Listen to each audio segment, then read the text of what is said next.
Well, as you mentioned, that strategy is called Stay at Home 2.0, and the governor made it very clear tonight this is not a directive, but a strong recommendation. Now, he says if we don't start to see a downward trend in those positive cases, there could be some consequences that could negatively impact the economy as well as residents. We're bumping up to 900, I think, on hospitalizations, and we've got, we're averaging 1,300 positives a day. 1,300. That's 4 times what it was. 6 weeks ago. Governor Steve Sisolak giving a final plea to Nevadans to help turn things around as COVID cases rise. Monday marked the highest recorded number of hospitalizations since mid-August. Dr. Tony Slonin, president and CEO of Renown Health in Northern Nevada, also urging Nevadans to comply with Sisolak's request. Apart from my professional roles, I also happen to be the son of a great man who died from COVID back in April. And it was a devastating event, and I think we can do more.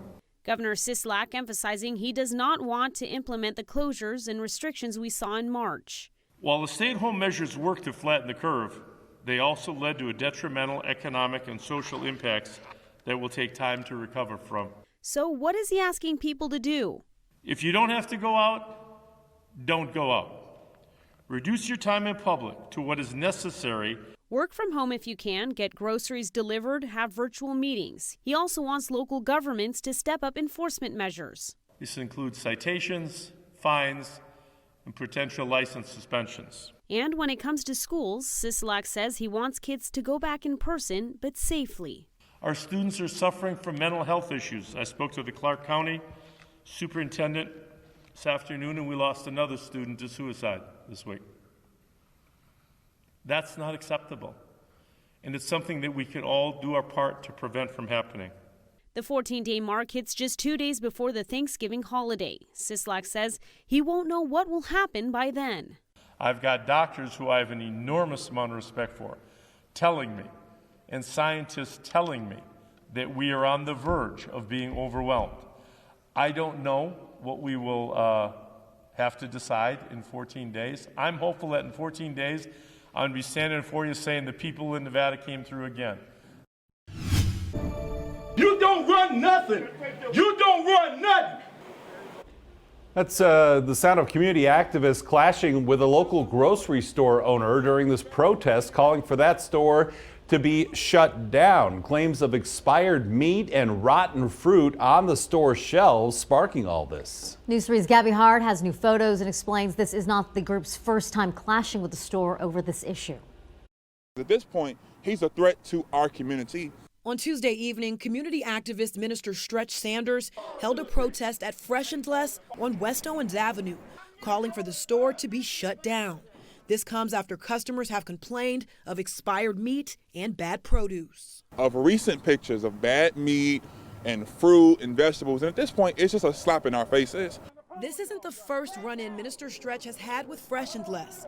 Back in July, he and his group New Era Las Vegas stormed the store and found freezer burnt and expired meat on the shelves. The store owner agreed to work with them to make changes. He even spoke with News 3 back then and admitted that improvements needed to be made. But after new reports of the same issue, Sanders has had enough. Before you knock down the door, twist the knob. I know back in July it may have looked like we just knocked the door down because we stormed in, but really, we was trying to boycott then. We called the boycott off. We had several meetings. He promised that he would make changes and keep changes. Once we show up on the scene, he's closed. Immediately, we might as well cut the lights off. But it seems Fresh and Less decided to close their doors before the group showed up. We arrived to the store before the protest around 7 p.m. Since the owner talked to us before, we tried to get his side again. The store's closed? Yeah. It says here you close at 9 p.m. Not today? Is it because of what's being planned here, the protest? Hi, Rick, how are you? Good. Are you guys closing early because of the protest? Yes?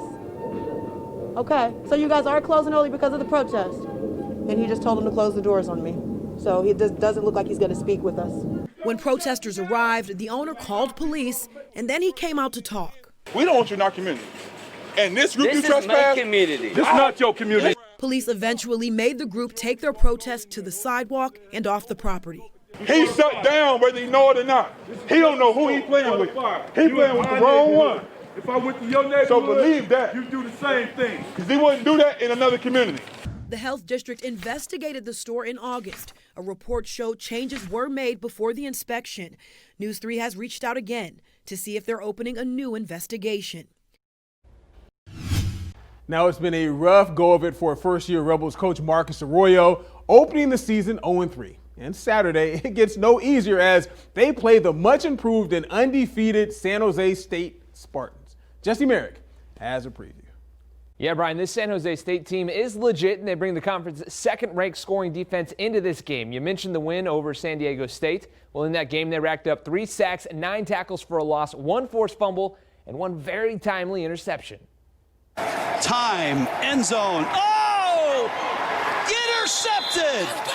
Size and speed, the way they disguise their coverages and all that, I feel like that really steps out to me. And he has the chuck wagon, and the ground game is something they want to establish, but it ain't going to be easy against the Spartans, who held San Diego State to just 101 yards on 45 rushing attempts. So Max Gillum and that UNLV passing attack could have to shoulder more of the load. And speaking of the passing attack, San Jose State starter Nick Starkel left last week's game with an injury, and his status is up in the air. So, Brian, it could be him or Nick Nash at QB who can do it through the air and the ground, tallying 3 total TDs against the Aztecs last week.